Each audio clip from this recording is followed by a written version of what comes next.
ধূসর কনক্রিটে ফিকে উঠছে সূর্যের আলো, তাতে আধুনিক নির্মাণ শৈলীর ছাপ বেশ স্পষ্ট। রাজধানীর অদূরে মাওয়া পৌঁছালে সংযোগ সড়ক সবার নজর কাড়ছে।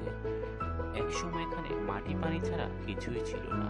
নিজস্ব অর্থে সেতু নির্মাণ সিদ্ধান্ত মাত্র 2.5 বছরে মুন্সিগঞ্জে তৈরি হয়েছে 11 কিলোমিটার অ্যাপ্রোচ সড়ক।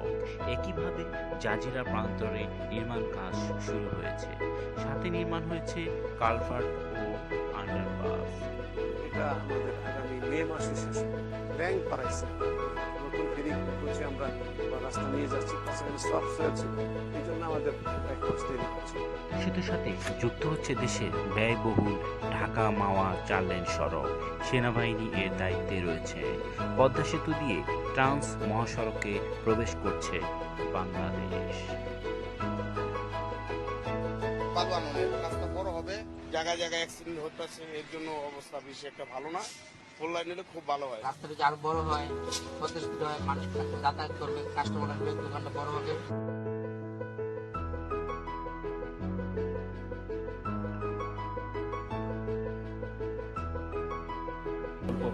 পদ্মা সেতুতে পৌঁছানোর জন্য যে বিভিন্ন যোগাযোগ ব্যবস্থা, সেই যোগাযোগ ব্যবস্থা কতটা উন্নত, এবং সেখানে আমাদের অন্যান্য যদি ব্যবসা প্রতিষ্ঠানের কথা চিন্তা করি, সেখানে আমাদের পানির সংযোগ, গ্যাসের সংযোগ, বিদ্যুতের সংযোগ রয়েছে।